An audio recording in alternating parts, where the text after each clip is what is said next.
You're watching Leicester Till I Die TV with Chris, Craig, Scott, Brad and Mark.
Leicester Till I Die, now available on Spotify.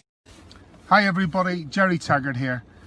Now be sure to watch Chris and Leicester Till I Die TV by subscribing on YouTube and following them on social media for all the latest Leicester City news and information. Come on you foxes!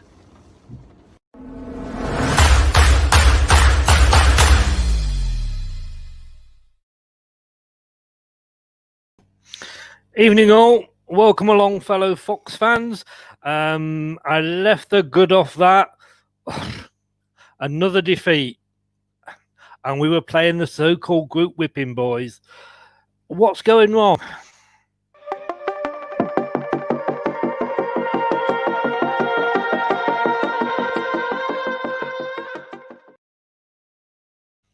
Yep. We could have sealed top spot tonight. We were lucky it was only 1-0. We were unlucky, to be honest with you, but what the hell is going on at Leicester City? It's happening again. It's happening again. Welcome along. It's Leicester Till I Die TV. And this You are watching Leicester Till I Die TV with Chris and Chums. YouTube, Facebook, Twitter, Instagram and Pinterest. All you need for everything Leicester City FC. It's Leicester Till I Die TV.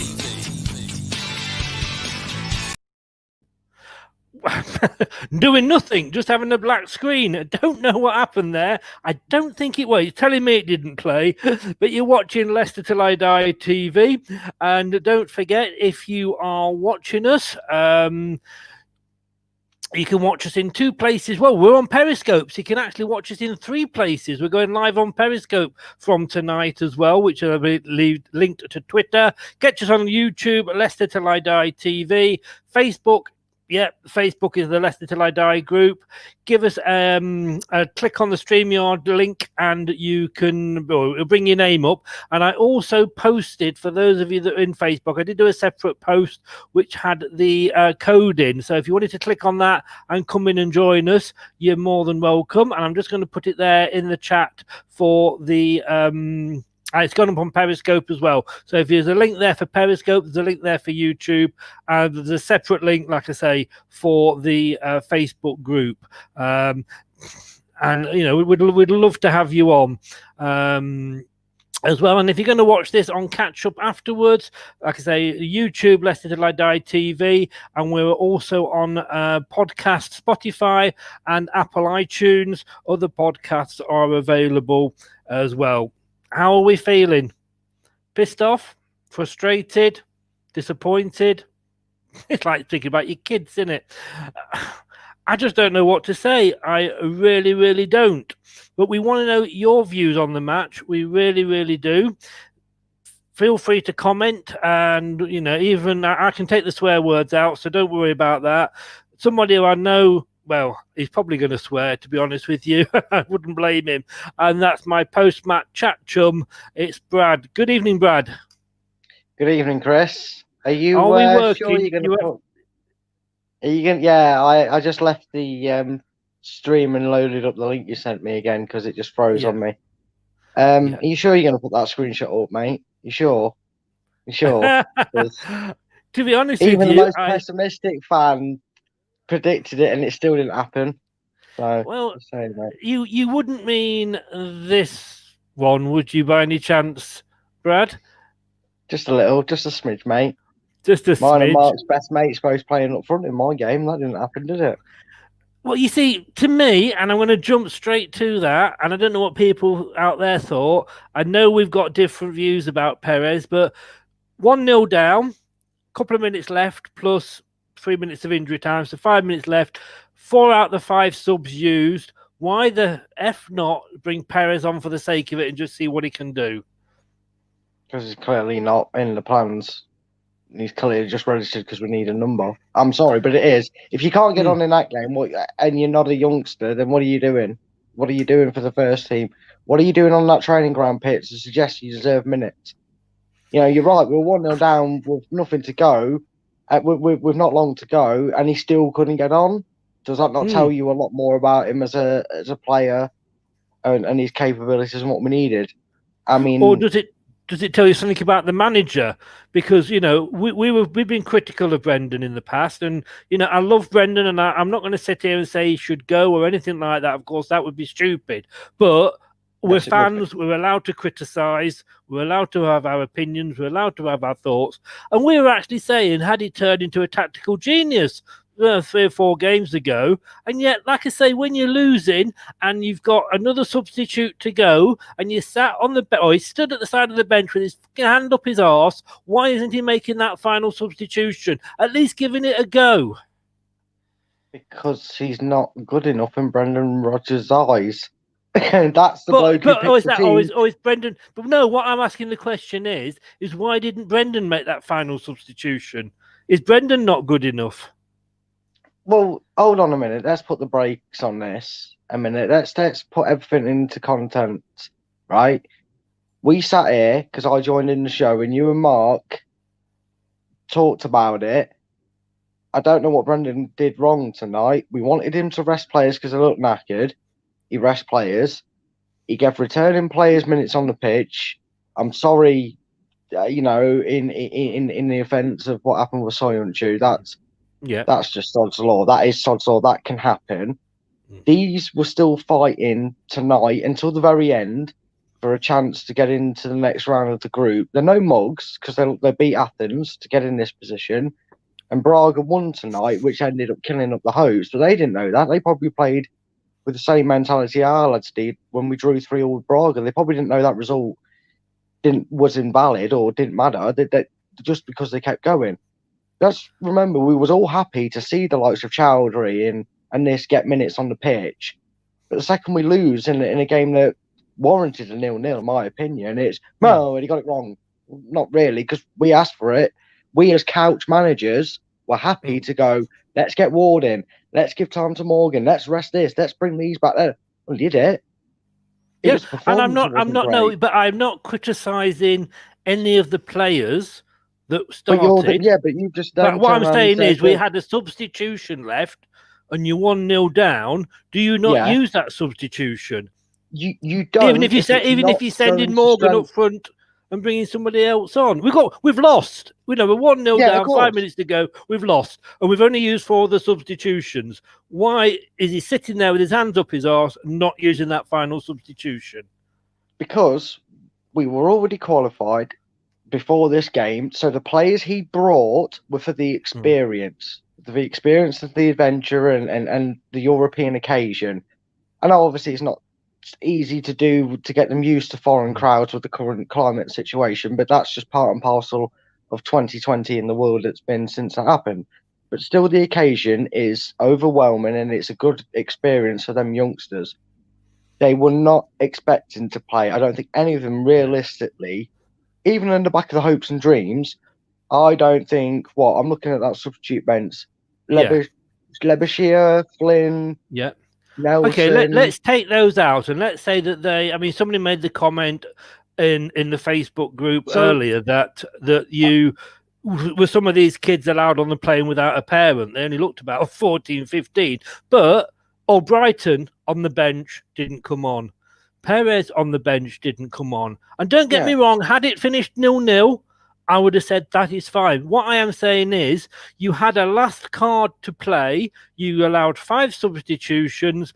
He's only used 4. And don't tell me all Brighton and Perez aren't in his plans or aren't good enough. Why wasn't a 5th substitution used when we still had 5 minutes left to play? Just for the sake of it. We sent Ward up.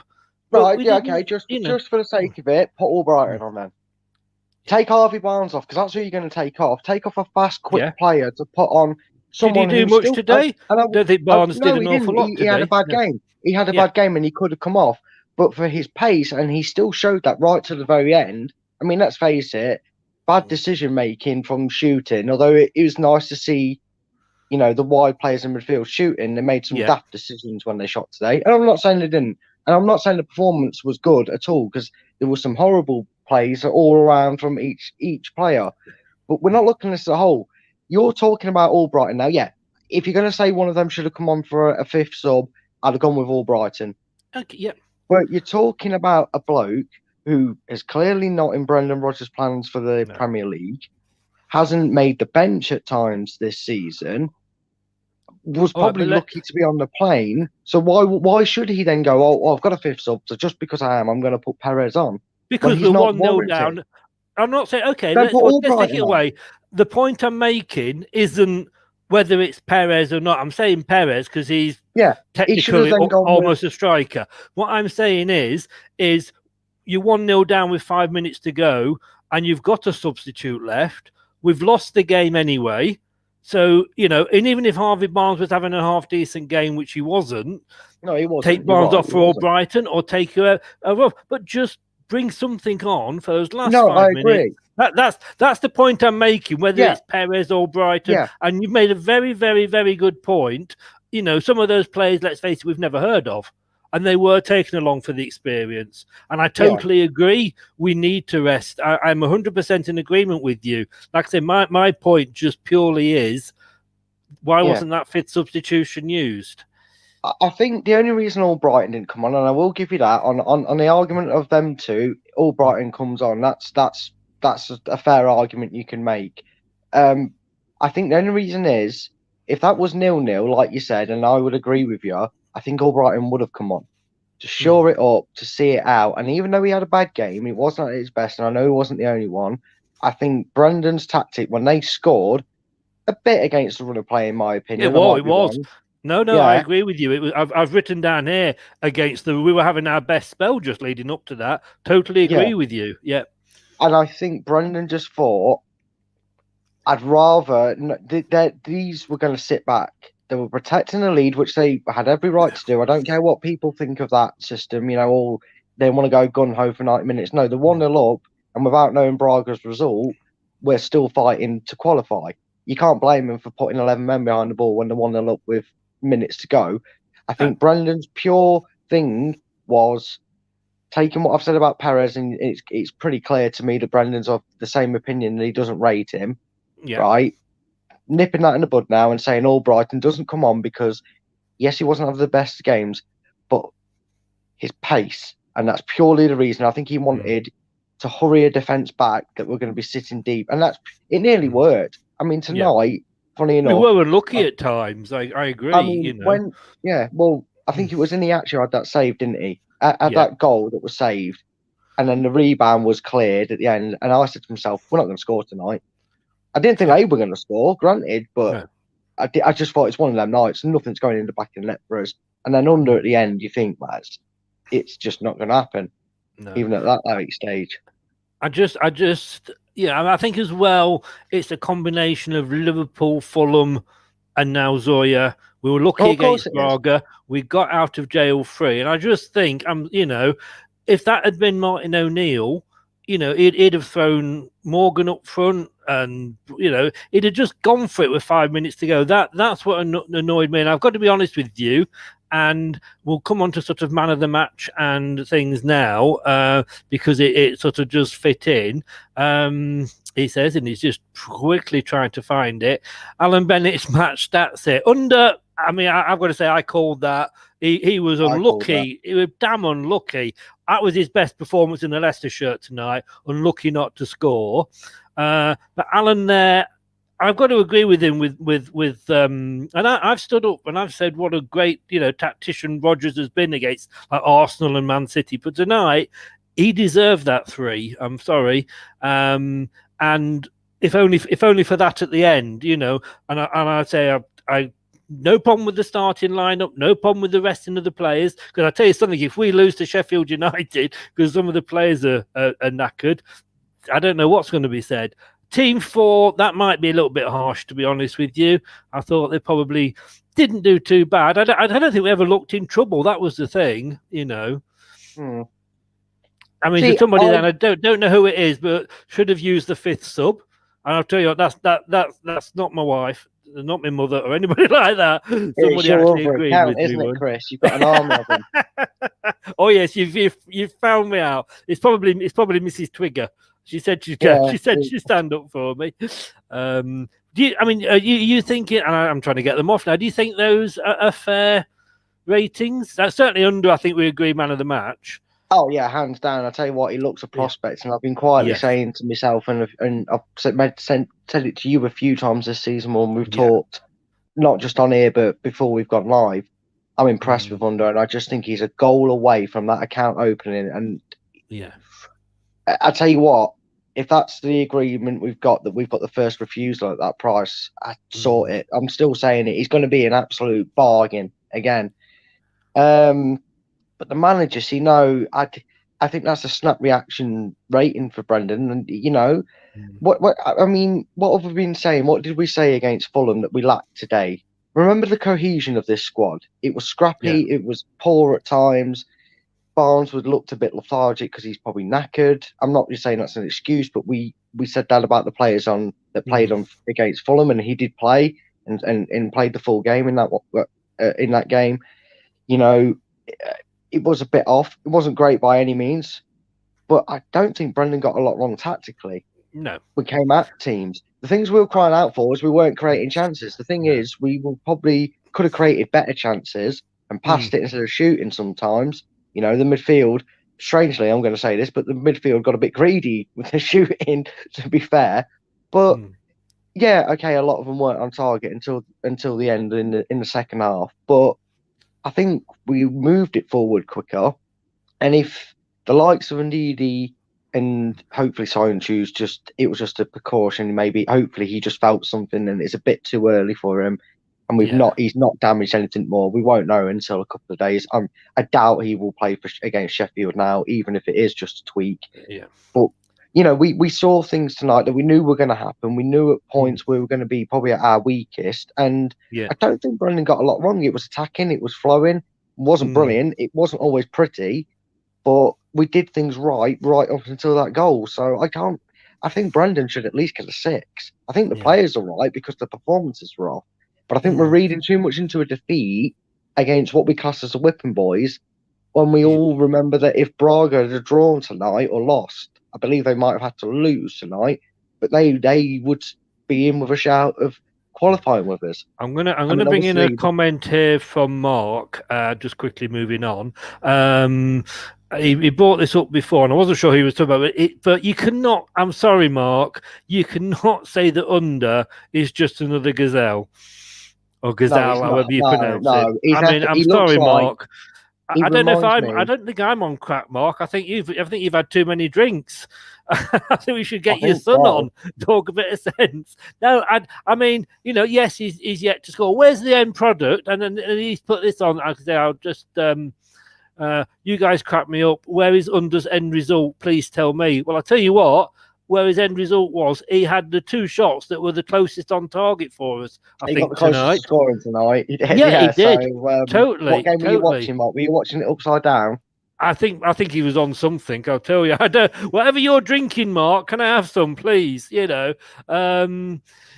said here, Under needs time to adapt. He's not going to be a superstar instantly. No, of course not. And he's far better than Gazelle. Yes, he's 100% better. I'm not being awful, Brad. You put a Leicester shirt on, get on the pitch. You'd be better than Gazelle. I I think that's very true. I think a Scarecrow would be better than Gazelle. I think, well, he'd do better defensively, I'll tell you. Under, I think tonight, for me, it was I think it was his best game, and I think he showed, and he was, what he's capable of, but for sort of, a few feet either side and over the bar, when Under went over. I love saying that. I must admit, he can score 5 as long as he puts one over the bar, so I can always say Under went over. I think, as I say, he was the best chance of scoring today. Yeah, and I mean, look, we all could go back to the famous YouTube site of the, that's like the visual Bible, isn't it, to everybody? But anyone that looked for clips of Under and he's playing when he's played at Roma, 2 shots, no goals, but probably had our best chances. So again, he's not, exactly, Luke. He's not the scorer of shot. No, he's rough at the moment. Yes. But what I saw today from a right winger that I haven't even seen in one of our best right wingers ever to grace our wear our shirt, no matter what your opinion of him. So don't throw your firebombs at me. But Mahrez is, I saw someone actually who was willing to put a shoulder in. He was getting stuck in, and it's nice to see a little bit of graft. He's getting there slowly. There's reasons he's still not consistent in the first team yet, and that's probably got something to do with his strength. And he likes a trick or two too many. But for the person he's trying to replace, as Leicester fans will always compare him to, he might have maybe a step or two. I'm not laughing at you. I'm just laughing at that comment there. But maybe he's got maybe he's using one or too many tricks. Maybe sometimes he tries to do a bit too much. But at least I'm seeing effort. Does that not sound a bit like what we sometimes used to say about Mahrez? Yeah, pretty much. And let's not remember, he's got a couple of assists this season already, so he's already contributing more on that wing than someone else. Yeah. And I mean, let's have a look at the two. Let's have a look at Harvey Barnes, and he runs at the defence. His finishing isn't brilliant. I tell you what, I'd certainly have a player that comes on, runs at the defence. As somebody said there, he had a lovely turn. It was probably the best move of the match. He left 3 defenders for dead. And he has a shot. And, let the guy have 10 shots, miss 9, score with 1, than somebody like Inacho or Perez, whoever, that isn't having shots. And I just can't. I just don't know what Mark was watching. Mark, I put the link in the Facebook group, mate, on a separate thread. Click on it and come in and explain that one to us, please. I mean, the substitute. I mean, it was a shame. 15 minutes in, Soyuncu went down, and you kind of thought, "Ooh, that's going to be out." It's going to be one of those nights. It looks like it's a reoccurrence. I'm sorry. I've got to go back to what we were just saying, because I have to put this one up, and I think this is another one of those let's frame it moments here. It's better than Gazelle. I think they were probably brothers from different mothers, them two. But yes, I mean, with Soyuncu, I mean, it's a reoccurrence as far as I understand. There might be a couple of weeks he's out again, but at least it's not a new injury. But you saw as soon as he ran for that ball, his hand was almost up straight away, and he kicked it out. Now, normally he wouldn't have kicked that out. He would have tried to dribble around the player. So you knew something was kind of wrong. Piera, let's have a look at the players looking back. Piera said on BT, I don't know whether you're watching on BT or not, but they were saying that having Soyuncu having gone off was, Ricky P maybe a little bit cautious more with his game.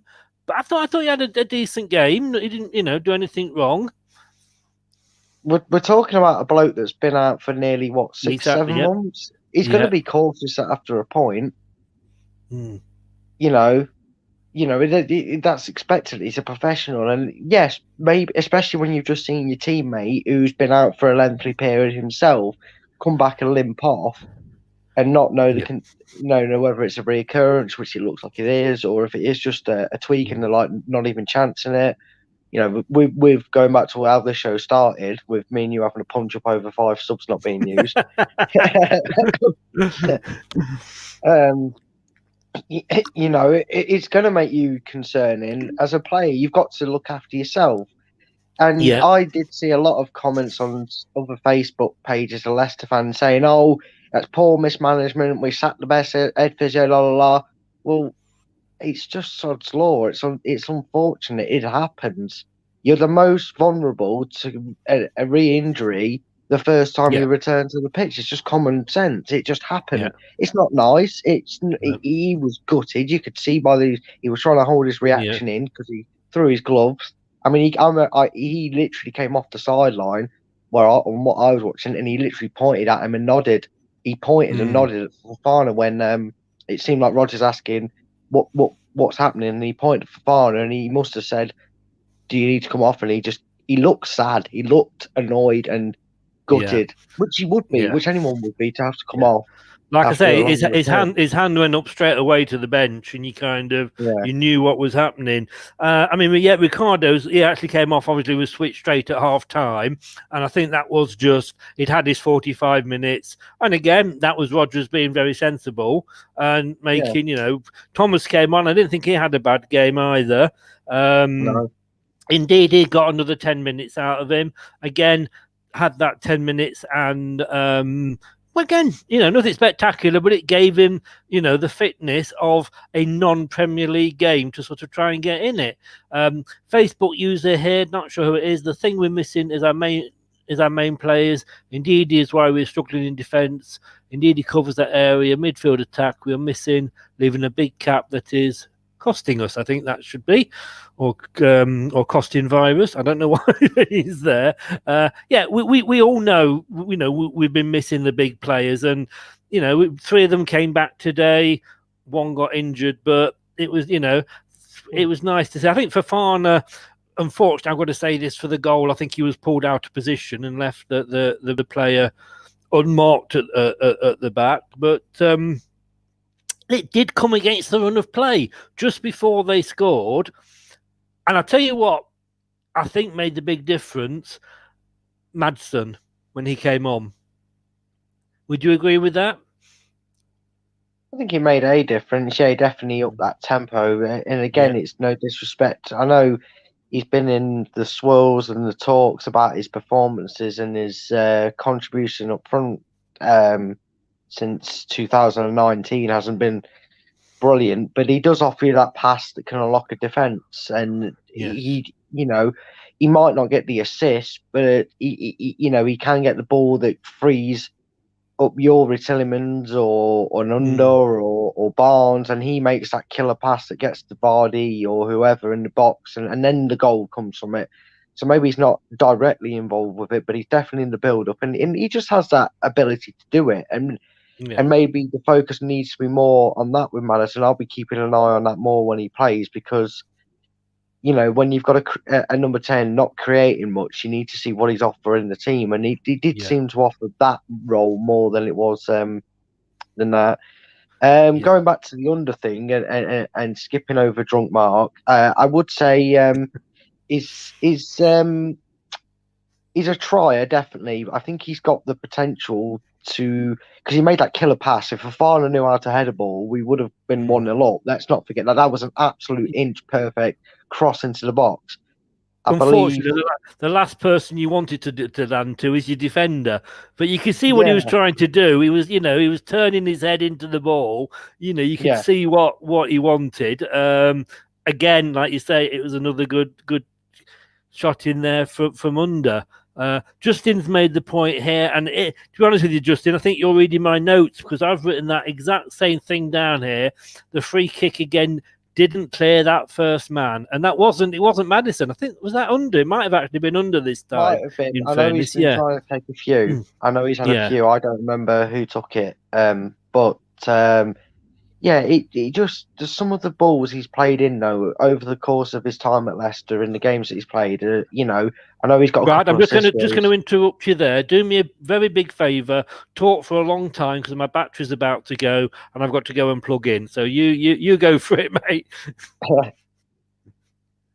Yeah. Okay, that's fine. Okay, guys. If I don't know if Chris's battery's about to die, so you have to listen to me waffle. Unfortunately. I just think it was one of them games, and I think we've got players out there that they haven't maybe quite gelled together, and that's why the performance was off tonight. I do just think maybe that it was a case of I felt after that chance that Iniacho had, and then it rebounded and it was cleared just in front of the line. I kind of felt we wasn't going to get it, and I don't think the result matched the performance. Sometimes we as fans can see a win, and then we say, "Oh, yeah," but that kind of masked a few cracks. We got a bit lucky with that. Well, that's exactly what I feel. The second half performance definitely showed. It wasn't one that masked a bad performance because we didn't nick a win. It was more of a case of we weren't at our best tonight, granted, but the strength of the squad and the condition and everything in content, it wasn't the result that the game warranted. They had a few good chances. Headed a crash off the bar. Ward made a good save, but we probably threatened a couple of more decent chances and had a more creative spark than they did. And you probably said we may have just cancelled each other out at the end. And it's just one of them. I don't think we need to read too much into it. I just think it was one of them performances where maybe a bit of lack of squad cohesion because they're not the main 11, and and all that. Hello, Chris. Welcome back. I just think maybe a bit of squad cohesion, a bit of returning players, and lack of game time from a lot of them players out there. It was just sod's law. Another night, I think we actually win that game quite comfortably. And I think sometimes the psychology of seeing the negative scoreline can instantly get fans to see a bad performance when probably 10 minutes before that goal, we was all sat here going, not been the best, it's not been pretty, but they've not done enough to threaten us. And maybe if we nick one, great, but if not, we'll take it. We'll take it as what it is. It was like a training thing to get everything ticked off. Players come back, tick. We got unfortunate that Solanchu came off injured, otherwise it would have been injury free. That's sod's law. Minutes for people that need it.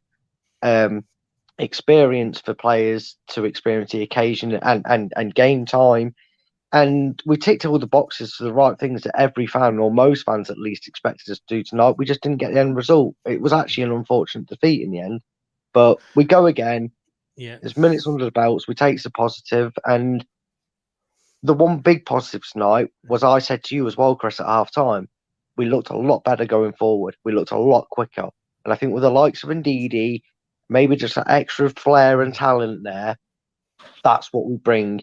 And if you want to take anything as a future sight, don't look at the result. Don't look at how they actually played all together or individually, because Barnes and Iniacho had a bad game, and so did a few others. I'm just making probably the mainstayers, as in Iniacho gets more game time than some of them that came on today and played.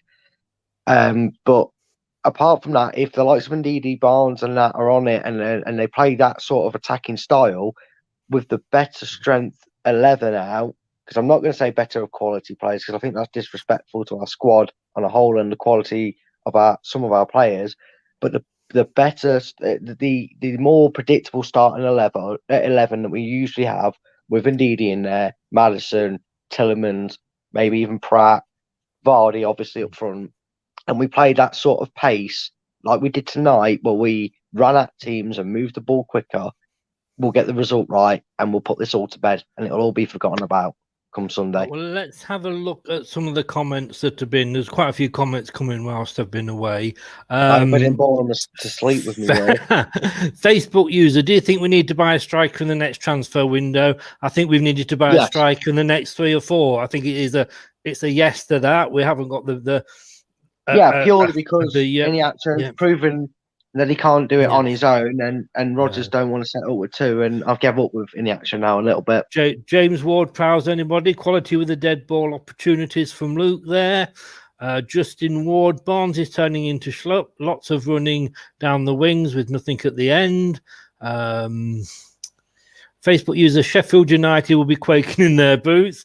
That's probably got to be the comment of the night. Actually, I think they would be feeling very confident. And find out tomorrow night, because tomorrow night I've got Sheffield United fan coming on at 7:30 for the opposition view. Same place, same channel, and on Facebook Live, YouTube Live, and Periscope Live as well. And we'll be talking to a Sheffield United fan, and I'll ask him that question. I'll say, are you quaking in your boots, or are you thinking this is going to be a good time to be playing us? Mark, and this is aimed at you here, Brad. Not drunk, Brad. We obviously see different things. I will smile when proven right. We will not buy him. We will not buy him come next year. Not sure what you mean there, Mark. It's all about under with his deal, because we have the yes, of course, to buy, yes, not the obligation. It's not obligation, but it's an option to buy. I don't think we will. I think we'll take him. I think we'll take him. I think we will. And you can't take it on. You can't say we'll go and buy him just on the one performance. He wants to come here, he said. At the start, he wants to make it permanent. And I think a few. Sorry, go on, Chris. Go on, you finish. No, I was just going to say, you can't judge him on the one performance, but if he keeps putting performances in like tonight, then it's a no-brainer, isn't it? I mean, I've backed his point with Ian actually, and we both agree with Perez, and I'm a little bit surprised by Mark on that one, because we clearly see two different unders playing, because I see a very quick player, a very creative-minded player, who, sometimes spits his dummy out when he doesn't get either a shot, it doesn't hit the back of the net like he's probably used to seeing playing in Serie A with Roma, and he's getting used to that a little bit. He's getting used to the difference in quality from there to England, and it's also, you got to playing any opposition. Sometimes it just doesn't go. It's not your night, no matter what chances you had, and it was just one of them. I think Under has got pace and ability to push the ball past people. I think he's definitely got 2, if not 3 assists. He's got 1 against Arsenal. I can't remember where his other ones. I know he's got them. The game was coming that thick and fast. I can't remember who it was against. That one stands out for obvious reasons. Yeah, he's showing his strengths development. I just don't see why you're so against it, Mark. But you're entitled to your opinion. We all see things differently. So fair play to you, mate. If that's what you believe, and I tell you what, if you're right at the end of the season, mate, congratulations. You're right. Maybe he's not as good as I'm seeing it. Fair play. Yeah. I mean, my like I say, my point is that I just think. I think this is the first time he's played 90 minutes.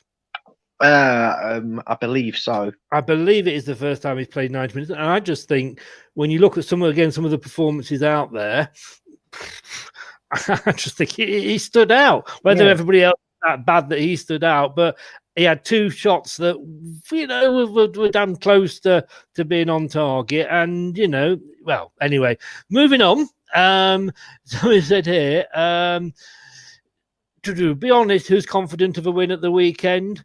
I'm not confident. I'm going to be honest with you.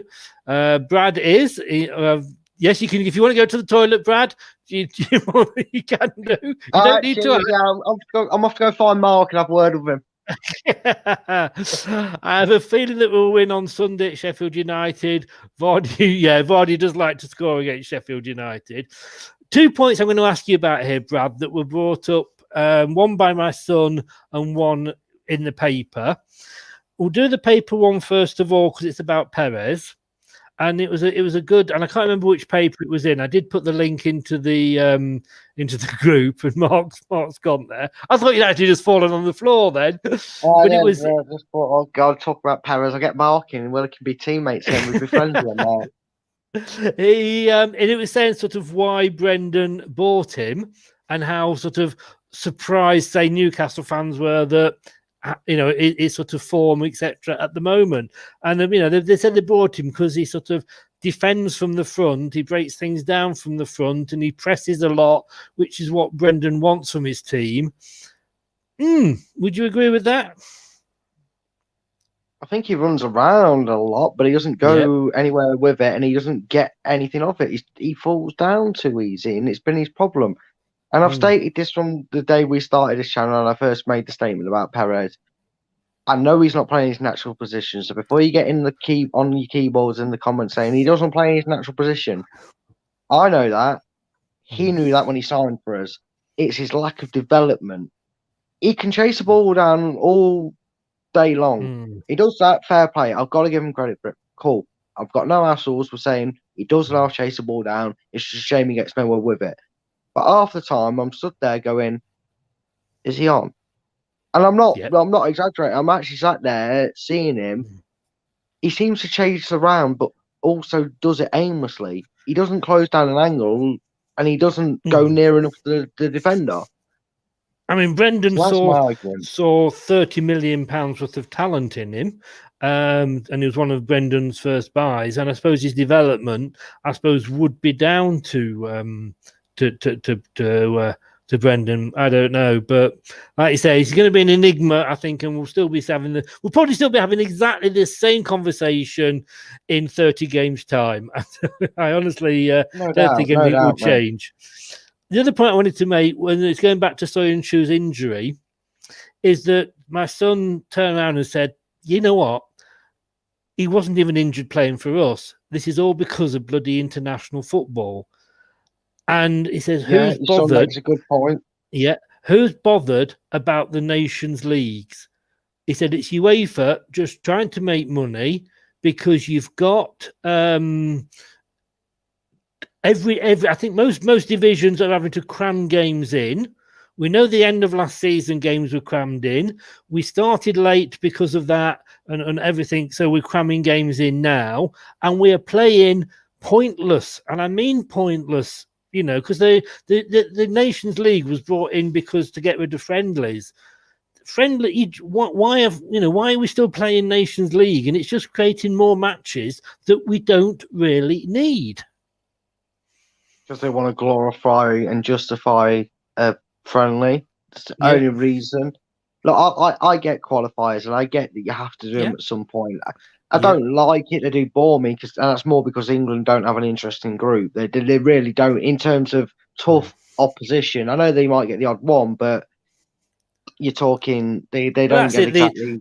That's it. Everything now, because there's so many teams and the way that they seed everybody.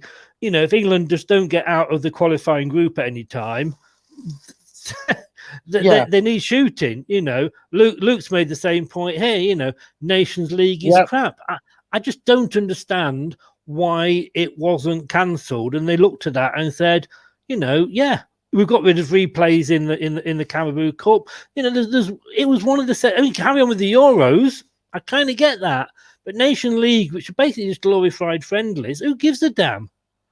And you're going to get injuries to players, you know. Well, I don't know. I mean, I don't know. Maybe ask Liverpool fans about their World Championship Cup they won by beating like 3 teams from absolute nowhere. No disrespect to them, but they weren't. You know what I mean? Their Liverpool fans soon jumped on the hype of winning that. I can't see a national side doing it, but that's exactly why they do it for money. For money, and for a team outside to hold on to a trophy that nobody really gives a monkeys about.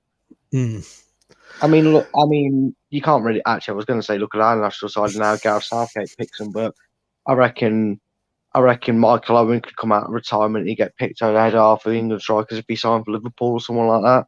Because that's all you need to do, isn't it, to get in our national side? Has been for a long time. Has been. I thought, and we've had this argument, and I must admit, I thought Gareth was going to change that. He did look to be, you know, picking players that were sort of like the Bournemouth players and the Leicester players, but maybe he's reverting to type. But look, it is Sheffield United on Sunday lunchtime, I think it is, or 2:00, something like that. 2:15, I believe it is. We've got to get back to winning ways. I mean, I did say that tonight for me it is about the result, because I do want to win every game, of course I do, but for the players, we've now, you know, we struggled against Braga. We did get out of jail free there. You can't say that was a brilliant performance. We had to come from behind 3 times. Liverpool, you know, they gave us a masterclass, and we've got to take that on the chin. Fulham, and now Ukraine's, Zorya Luhansk, who was said before. Not necessarily, you can't say anybody's a whipping boy, but it's 3 losses, nearly 4, but for the sake of Vardy in the 95th minute, it's going to start affecting the players soon, isn't it? And I can remember when Brendan took over, we were playing fast, exciting football. We'd complained about Puel and his style of tippy-tappy, passing it around the back football. Brendan came in, got Vardy scoring again. I don't know what's happened to that, but we need, surely, not saying it's a must-win game on Sunday, but surely it's a need-to-win game. I don't know if it's a need to win. I think you need to come out of it with a positive result and something to build off. I mean, you only build off your game before, and if you know, it's always concerning when you lose a game. Your instincts should jump to, you've got to win your next game. But we knew this was coming, and like we spoke before, and we said it after the Fulham game. There's players that have probably played 2 or 3 games more than they were expecting throughout the whole season, let alone in a continued run, the likes of Fuchs, etc., because of our depleted backline, because of our injuries. And it's just facts. It's not an excuse. It is just facts. They're coming back. We're in the transition of them coming back now for tonight's game. We knew this was how he was going to play it tactically. We knew certain players are going to get minutes and others were going to, not play the full 90, but we're going to get a decent amount of minutes under the belt. I mean, I think a lot of people knew that because of them injuries, we were forced to play a defensive way that isn't the Leicester way and the fans were used to, but Brendan felt it necessary with the bodies he had available to him. I mean, we found out thanks to Mr. Mark, who clearly is going to fall out with me for our. I've just invited him in. I don't know whether he's going to come in or not. I've just invited him in. But he made the thing that Castagnet had reoccurred with his injury. It was believed anyway. The Mark cleared that up for us because we questioned that. Yep. But without them players available to him, Rodgers, in his way, thought it was better for us to line up with a backline of 3. Today, we lined up with a backline of 4 because we had Pereira back, we had Justin out on the left, and we had Soyuncu and obviously Morgan in today's game, but we was looking maybe one step forward, and we still got Evans. Yeah, we still got Evans, and we don't know how bad the reoccurrence of this injury is. As likely as it's looking that it is a reoccurrence of the injury. We've still got Evans, we've still got Fofana. I can see him wanting to change the lineup now. He's been trying to make the most of his players and keep them up to a standard and give them game time. Because he's got to rely on these injuries and wait for them to come back and wait for them to be 100% ready. And he could easily shout at the medical staff and say, "Oh yeah," and suddenly we all remember that he sacked the medical staff and start blaming that decision. But again, injuries are sod's law. You're the most fragile for a re-injury when you first come back. You really are. It's just sod's law. Honestly, it is. And in fairness, I think, he didn't sack the medical staff and then not replace the medical staff. Yeah. He just got different medical staff in. And it's like one doctor, most of them, if you've got a pulled muscle, one doctor will do exactly the same as the other. But yeah, I mean, I've got, as I say, despite everything I said about Brendan, because I did actually say I think the 3 was harsh from Alan, but football is about opinions, and I respect his opinions, and he's very, very honest in his opinions. I think I looked at that team today. It was nice to see a full bench. I didn't think Brendan got much wrong at the start. I think he was right with his formation. I think the only thing I possibly would have done is started Albrighton, and if not that, at least brought him on. My only criticism is, as I say, was the fact that he didn't use all his subs up. And I just don't think, and I would complain about any manager that's losing and he still got subs that he could bring on. But apart from that, yeah, Brendan did much. I want to just ask the guy, because I'm just going to show this again and just see where it has gone to. Here we go. I don't know if it'll work. It wasn't working.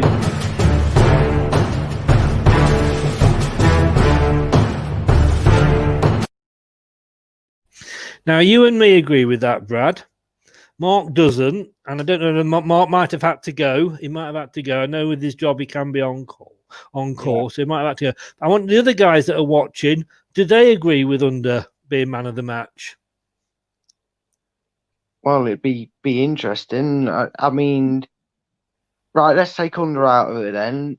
If Under's not the man of the match, got same groin problem. Right. Okay. If Under's not the man of the match, who is? I'm kind of struggling. I've got to be honest with you. I mean, Pereira and Ndidi look comfortable, a bit rusty and clearly rusty for obvious reasons, by the lengths of their injuries and this being the first minute they got back. But for the time they're on the pitch, they looked comfortable. And again, I think having that attacking prowess and pivotally playing a backline of 4, again, I make that statement because we've got proper players playing out on the left and right back position. We looked a lot better going forward. See, look, you're getting seriously out of here, Mark. If you're still here, Mark, that's 3 now that are pretty much saying it. 4 Facebook user. That's Facebook minions. That is. That's like 20 people there, Mark, saying that. So we've got about 20 Facebook users. I think that is probably actually Mark. Who's Mark. Just come in under his other account. You know, I tell you what. One thing I was impressed. Ward had a pretty steady game. Ward was good. I think he would be my shout for second man of the match. Because it's Sod's Law, Dave. You know, like you said, it could be a changing regime. Maybe some of the players they felt.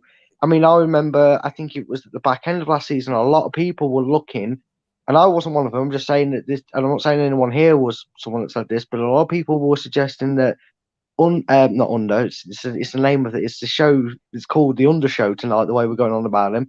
Youri Tielemans, a lot of people questioned his fitness, you know, saying he looked a bit out of shape come the back end, you know, obviously after lockdown and all that, but he looked like he'd lost his fitness. And I think maybe it's just the known effects. The restart of the season, the quickness. Sometimes you don't get, you know, we've been blessed for seasons upon seasons. Well, we've not had injuries. It's like a roundabout going round slowly. Eventually, it's going to come back round to you.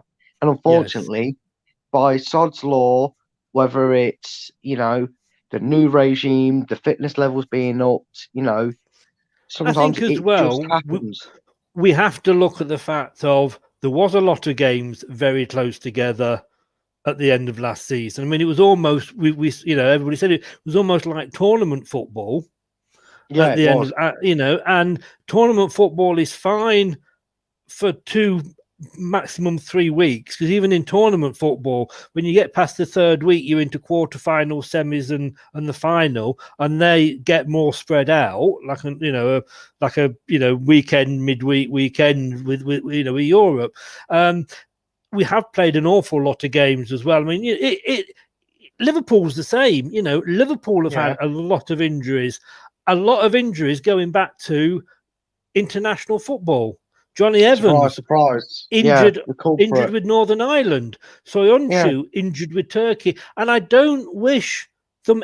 And I've said this to you before. Like, I was quite pleased when Maddison and Barnes didn't get picked by Southgate for England, and I feel sorry for the guys, because if they want to play for England, I want them to do well. Obviously, I do, and I want them to go to the top of the game. And I'm then proud to say, look, those guys are from Leicester. You know, I loved it when Maguire was playing for Leicester and scored in the World Cup. He's a Leicester player, but a little bit of me, well, not a little bit, I've got to be honest with you, a lot of me was going like, great, they're not playing, he won't get injured.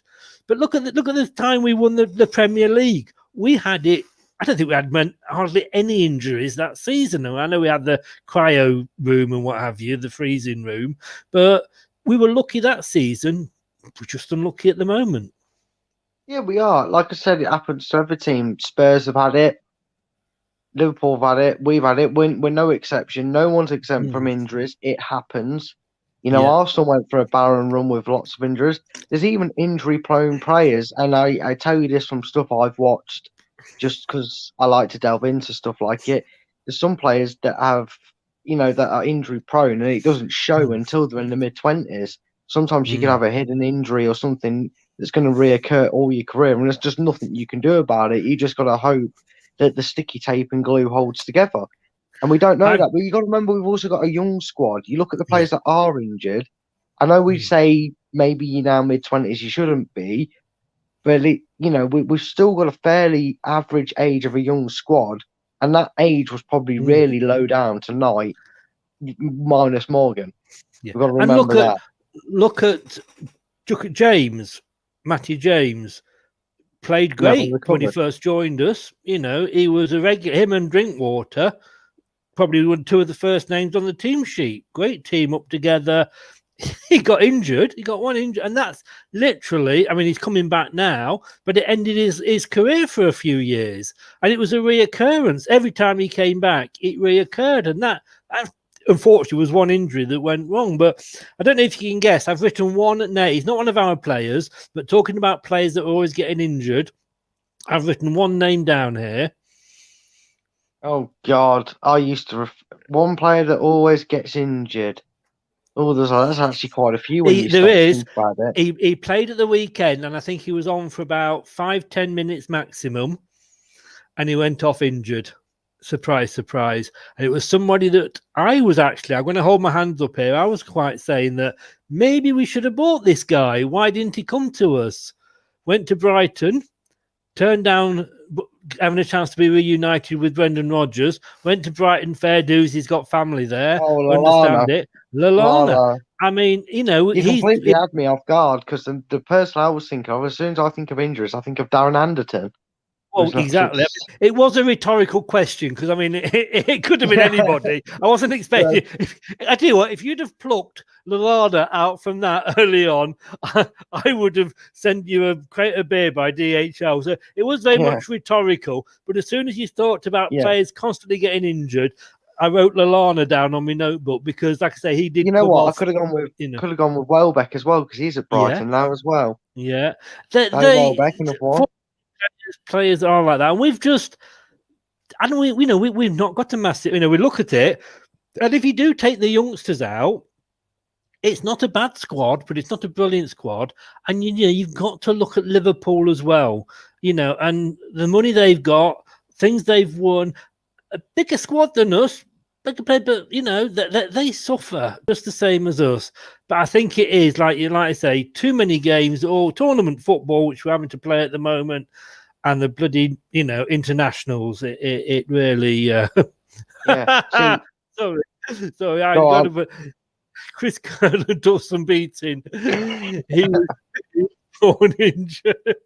No, I don't. I'm going to tell you. I'm going to tell you a story about this, because on the website, when we were not watching football, when we were when football was cancelled, on the website leicestertillidie.com, I had a page which was favourite things, and I was basically going back to ex-players, ex-managers, famous fans, that and asking them their favourite goal, their favourite play. It was the 5 favourite things, same question to everybody.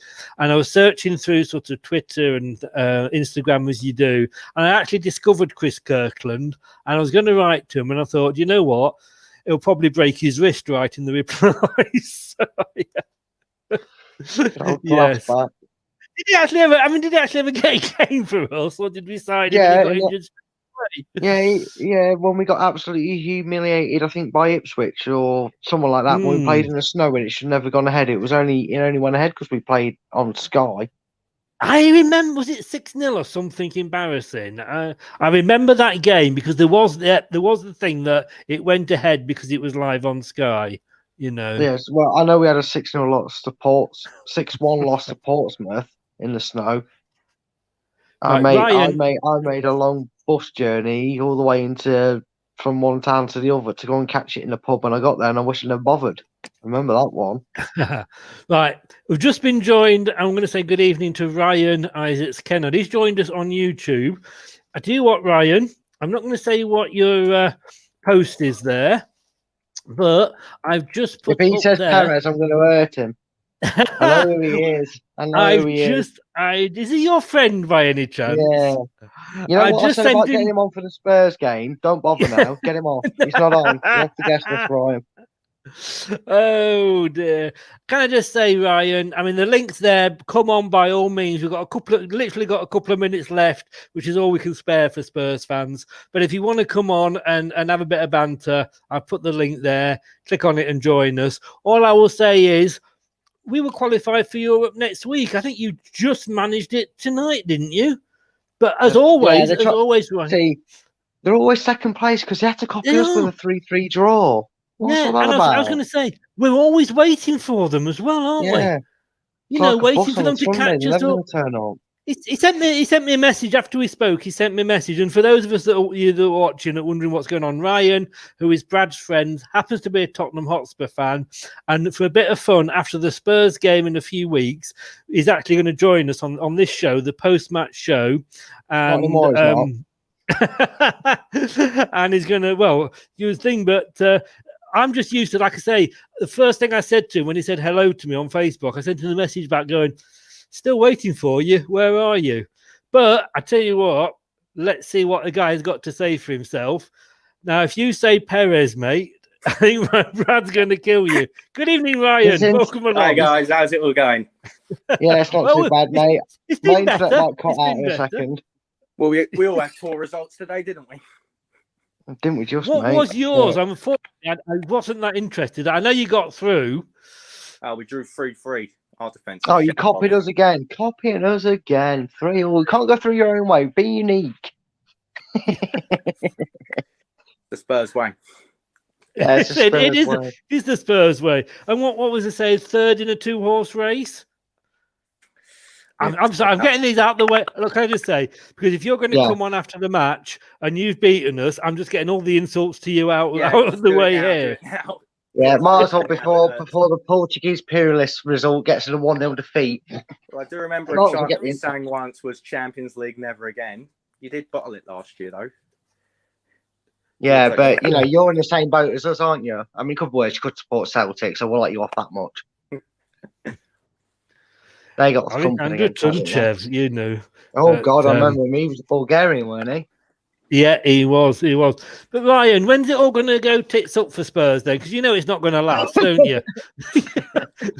Let's just cut to the thing. Come on, be honest. Let's just see how it goes. Just take the ride as it is with Jose in charge. You just don't know. I mean, I love him.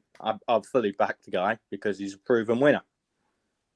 But there's always going to be that little bit of, what if, because it's Spurs, how it is. But I think the word you're looking, or the two words you're looking for, is bottle it.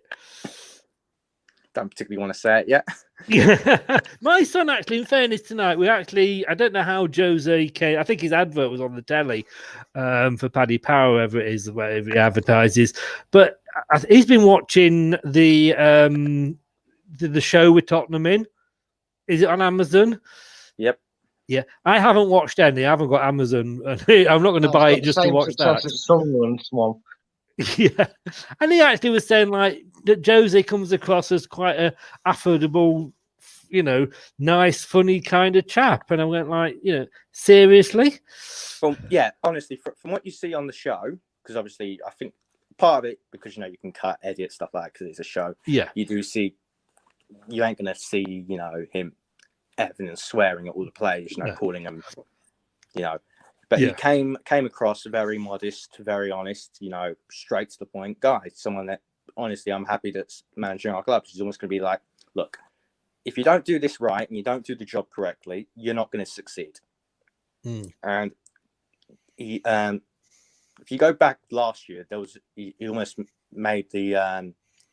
He took the Chelsea game when we lost 2-1 at the Bridge just before lockdown, and it was like he wasn't blaming it on. One person, who's blaming it on the collective team. Like the fact that Son wasn't chasing back, for their first goal when they hit the post, and then the keeper said they had 3 opportunities. He's saying, well, if the holding midfielder or winger gets back, the third opportunity wouldn't happen to score. And you saw that difference now in the Chelsea game that's just gone by. We all worked as a team. They got back. We snuffed them out and we came out of a point. So it is going to be very interesting if we are in a position come February, March, and we're still there or thereabouts, how things will go. Because I feel a lot more confident with us being in the race with Mourinho than I would be with Pochettino. Really? Yeah. I was literally just going to ask that question. You're happier? You sooner have Mourinho than Pochettino now? Oh, I've always backed Mourinho from the start. Honestly, come his last 6 months of the tenure, obviously, take the Champions League run out of it. It was a poor run, from the start of 2019 through that entire year. I mean, it was an anomaly, effectively, that Champions League run. We had a little bit of luck, Lucas Moura having the game of his life, the VAR against Man City. You take if those don't happen, it was coming. The players, I don't like to say it, but they seem to lose interest, and I think they lost a bit of respect for him as well going into the season. The fact that Lucas Moura scores a hat trick and you don't play him in the Champions League final, so it's a bit like, how can you not play him? And that might we've lost a bit of respect for that, and they still play him. Now players are. I must admit, Ryan, you've actually, we can hear you, but you've actually just, you've frozen on us with the most unfortunate picture. But I've got to ask this before we go. Demarai Gray, you've been linked with him. Take him. Take him. I was going to say, please take him, and we will throw Perez in for you. In fact, we'll give you 5 million if you take them both. Is that it? Is the screen frozen? No, you're back. You're back with us now. You're back now. You're back now. So, are you? Do you need Demarai Gray? Is it? From what I've read, you're linked with him, but the fans aren't too happy at the prospect of actually buying him.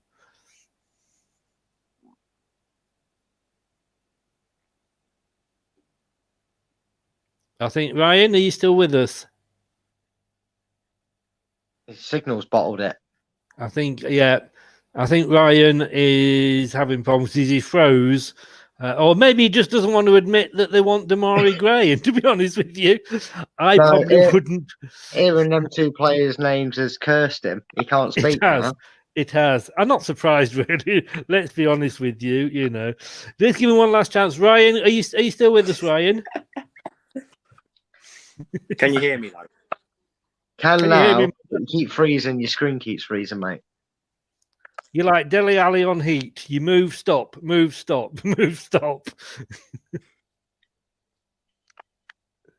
Right, we've lost his sound. I think we're going to have to give up. I'll take Fofana if you've got any chance. I'll take Fofana. Yeah, no, sure. You can't have Fofana. Only if you're going to use him up front. You've seen his header, killer header tonight. Yes, yeah. Robert, maybe if you throw Bale in when you buy him as well, we might consider it, But no, we'll like I say, you're more than welcome to Gray. And as a special Gray. Yeah. Go on. No. Do you need Demarai Gray? Do you want him? No, I don't think we need Demarai. A couple of years ago, I think I would have taken him, but of course, back then he was 25, 30 million. I actually think a couple of years ago with the manager you've got now, he might have been someone that could have possibly nurtured him. I will hold my hands up, and I think Man U are going to get everything they deserve for sacking someone of Mourinho's caliber, because he's not just tactical savvy, he can handle the media well, and I think that's why.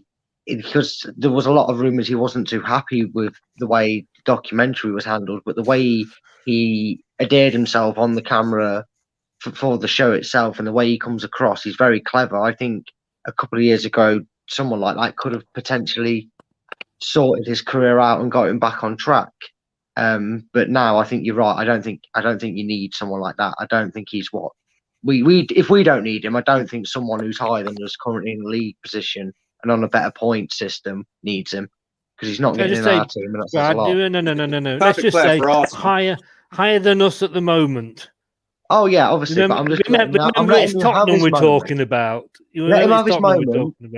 Let him have his moment, because when he comes on, right, and this, the signal interrupted by his tears, because we're 4 points clear. Right, we've got to let him have his moment, because otherwise he won't want to come on. That's how it works. He's learning to be a bit more level-headed. I took him under my wing as an apprentice on Facebook. You are honestly. If we don't win anything under Mourinho, we're never going to win anything again. Well, there's a quote. And if they do happen to beat us, Brad, you are hosting that show with him. No, I'm ill that day. Yeah, he's your friend, mate. He's your friend. Right. We are going to have to say, hey, Ryan, lovely to see you, he said through gritted teeth. I'd wish you all the best, but I seriously wouldn't mean it. Yeah, and I say that to some teams, like Fulham and Sheffield United. Yeah, I would like to see them stay up, but I just can't mean it with Tottenham. I'm sorry, mate. If I'm being truly honest, I was laughing my head off when you bottled top 4 last year. Really? Because we let Man United in. Yeah, but Man United are a proper footballing club. Okay, just remind me, where did you finish last year? Where did you finish last year? We finished 6th after being 14. 6th? Oh, 6th now. Yeah. Hang on. Sorry, my neck was hurting then from looking down the table at you. It's okay. I'm used to it every other year. You have to be with Spurs, don't you? You have to be thick-skinned. Trying to see, I see what you mean. Yeah. Well, you're always looking up at Arsenal, aren't you? So, we'll move on. Hey, Ryan, come on. Arsenal relegation fodder this season, even I can say that. Proper relegation fight. You got in a few weeks, you got Arsenal Burnley. Proper fight for 17th, that. That's a 6-pointer already. 6-pointer, exactly, Brad. Exactly. Right, Ryan, it's great. We've been going on with probably the longest show we've done, but it's been a great show. Ryan, thanks for joining in. Pleasure. And having a bit of banter there. December the 20th. The 20th, yeah. I don't know what date you had originally, but you were going to turn up on another day altogether. You thought we were playing Boxing Day, didn't you? Yeah. Hey, all the best, seriously. All the best, Ryan. Thanks very much. I'll speak to you soon. See you later, mate. Take care. Cheers, mate. Bye-bye. Brad, Tottenham friends. Ooh, I don't know. Having said that, I can't say anything. He's going to be a bit eccentric, isn't he? Yeah. Well, my future son-in-law is an Arsenal fan, so I've got to be really be careful what I say. Oh, I'll get your son-in-law, and we'll leave Ryan and your son-in-law to it. We'll get them on for the next next special. We could. The Leicester Look at 2 big table sides scrapping it out on YouTube. Yeah. The Leicester video show featuring Arsenal and Tottenham. We're just going to go off and have a beer, But we'll just sit there with a popcorn, mate, and a beer. Yeah, but they say as the song goes, the end is near. Well, it is here. It's actually the end now. Brad, thanks very much, mate. A pleasure as always. And it's great that we can it's good that we don't agree on everything. It would be a boring show. Yeah, it would be. I mean, it's good job Mark's been at the ale, bless him. He did we kind of forgot each other. Both went on to him, didn't we? It'd be interesting to see if he turns up next week now for the European show. But no, as always, you make some excellent points. We don't always agree, but that's football for you. It's all about opinions, and it's good. It's good. That's why we do it. It's why we're here to have a chat. And have a go. Brad, sorry, thanks very much, mate. I'll see you Sunday afternoon post game, and let's hope we've got something nicer to talk about. Yeah, let's hope. We keep asking, so one day, might get an early Christmas gift. One day. Cheers, mate. You take care of yourself and stay safe. Yeah, thanks everybody tonight for joining. Thanks, Ryan, and you look after yourself, Chris. And it's a pleasure as always, mate. It is indeed. It is. Thanks very much, mate. So, and thank you, as indeed Brad said there, thank you to everybody. There's been a lot on tonight, actually. I think it's probably been our busiest show since we started the season, I think it was. We started with the Birmingham game, and this has been the busiest show since then. So thanks very, very much for joining in. Don't forget, as we have said before, if you are watching on Catch Up, then these are the places to go to. No, it's not. It's these places that you need to go to, which is YouTube, Leicester Till I Die TV. Guys, please, if you're going to do that, give us a subscribe. We're trying to get up to 200 before Christmas. Give us a subscribe. Guys gave us a subscribe the other week, won a free book, so you never know what's going to come up in the future. Spotify, and Apple, which is now, iTunes, which is now Apple Podcasts, Google Podcasts. You can listen to this back if you want to listen rather than actually watch us. And I don't blame you at all. And this guy's got a message for you. He's got no sound. He's having a bit of a Ryan moment. But if I sort of come to the side there, hello, make sure you subscribe. Whatever you do, make sure you subscribe. So I'll be back on Sunday afternoon with Brad again, and we'll be reviewing the Sheffield United game. We've got to win it, haven't we? Surely we've got to win that one. We can't lose to another bottom of the table team and lose 4 on the trot. I don't know what I'd do. I nearly swore there. But join us post Sheffield United game, me and Brad and a dog named Boo. We'll see you there. If you've enjoyed the show, like I've said, please subscribe. We're also available on Instagram and Facebook, Twitter, Pinterest, and of course our website, www.leicestertillidie.com.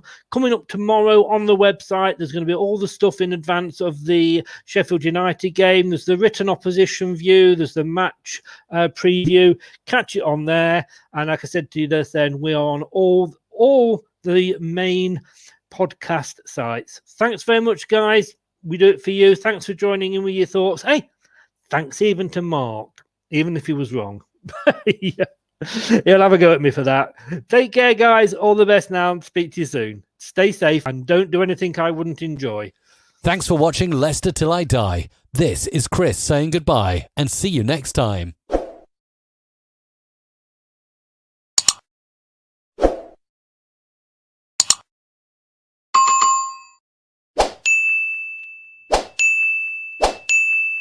Shut up and sit down.